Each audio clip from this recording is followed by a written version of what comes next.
6 жасқа толмаған балаларға арналған фильм.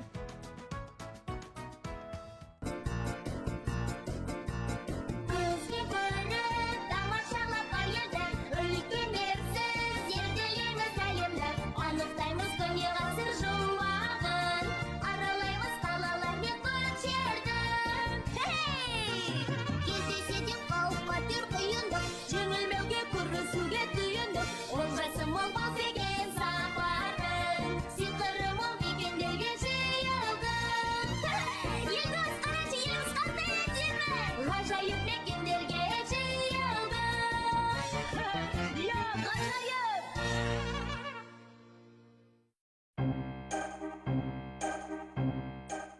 Болды, кете беріңдер. Кешіріңізші.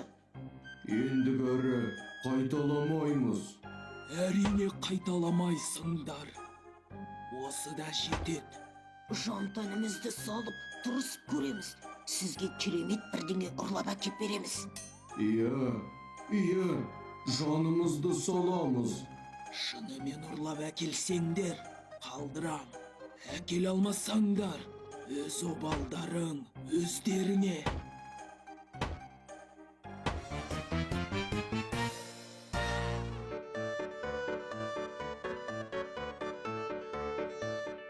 Елдос, не болды?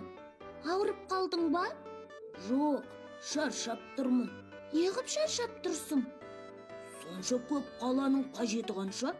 14 облыс, 86 қала бар екен. Я, Қазақстан кең байтақ ел ғой. Оны мақтан етуіміз керек.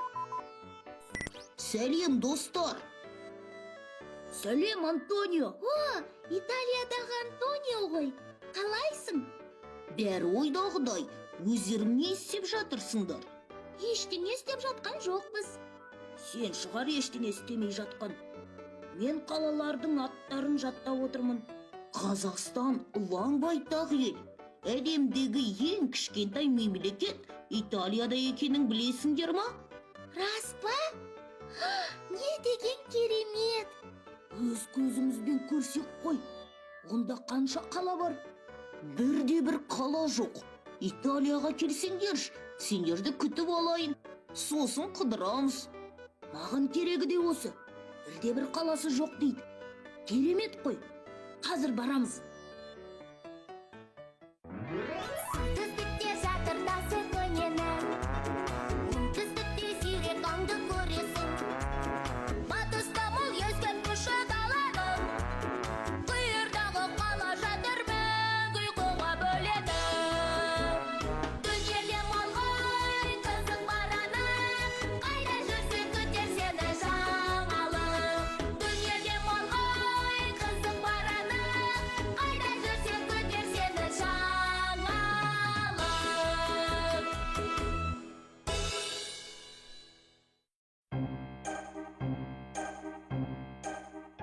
Мына жердегінің бәрі шетінен әдемі ғой. Не ұрласақ екен? Тыңда, әлемдегі ең кішкентай мемлекет Римде орналасқан. Ой, тамаша! Ендеше осы кішкентай мемлекетті ұрлап әкетейік.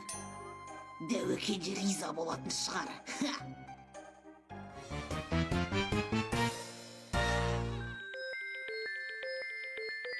Сәлем, қош келдіңдер. Міне, Италияға да келдік. Сәлем, Антонио. Жүріңдер, сендерге Римді көрсетейін. Рим әлемдегі ең көне қалалардың бірі. Оны мәңгілік қала деп атайды. Әне тұрған Колизей. Бір кездері қарақшылар оны ұрлап әкетпек болып еді ғой. Естеріңде ме? Сендердің арқаларыңда Колизейді алып кете алмады. Антонио, әлемдегі ең кішкентай мемлекет қай жерде? Оған қалай бару керек? Иә, ұмытып кетіппін ғой. Ол осы маңда. Тиіп тұр. Римді аралап біткенше қаз қараятын шығар. Ол мемлекет Римде.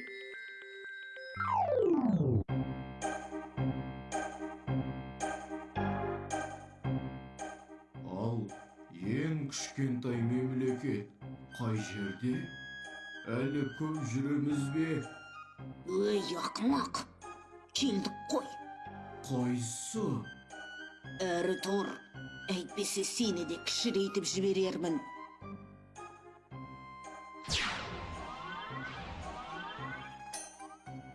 Мен мына жерге келетін туристерге тосын сый қалдырып кетейін.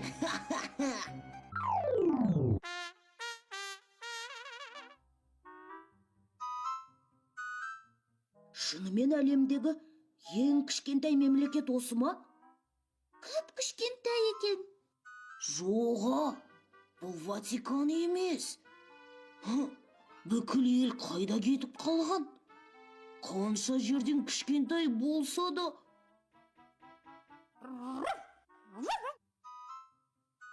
Мұнда бір шикілік бар секілді. Әне, көрдің бе? Ақ төсте менің сөзімді мақұлдап тұр. Сонда ұрлап әкеткен бе? Ұрлап әкетті дейсің бе? Сонда кім ұрлап әкетуі мүмкін? Бір қарақшыларды танушы едік. Солар ұрлаған болуы керек.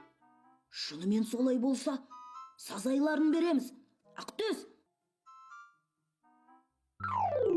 Ей, ұшақты сонша алысқа қойғаның не? Ұшақпен ана алаңға қалай кіресің? Сонда тұтас мемлекетті ұрлап әкеткеннен ұшақты қою қиын болғаны ма? Ой, ол ойыма келмепті. Жалпы сен мүлде ойланбайсың ғой. Елдос пен Аяжан қуып жетсе, сазайыңды береді. Жоқ, қажеті жоқ. Ақырын, мұнда тосқауыл көп.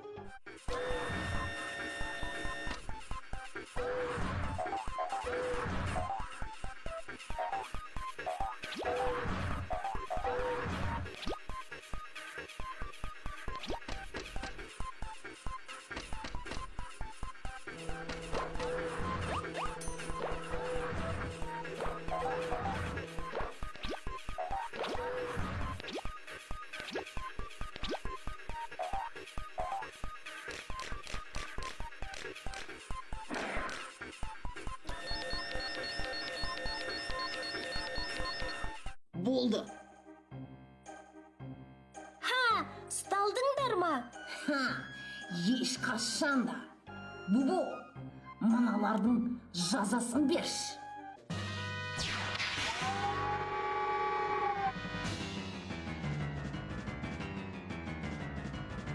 Жұлдыз ұшақ, ұрысқа!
Міне, Ватиканға да келдік. Тамаша. Көп рахмет. Тұтас бір елді аман алып қалдыңдар. Бұл қанша жерден кішкентай болса да, өте маңызды мемлекет. Біз емес, Ақтөс құтқарып алды.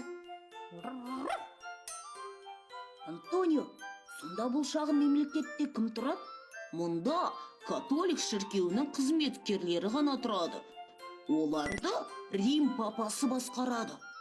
Шынымен әлемдегі ең кішкентай мемлекет екен. Үйге қайтқым келіп тұр. Әрмекен? Маған да Астана мен Алматы сияқты бағы, ойын-сауық кешендері, таулары, жазықтары бар үлкен қалалар ұнайды. бізбен бірге жүрсеңші. Қуана, кеттік Қазақстанға. Бізде 86 қала бар. Жолай олардың бәрін санамалап берем. Енді сондай ұлан қайыр мемлекетте тұратыныңды мақтан етейін дедің бе? Мен үнемі мақтан етіп жүрмін.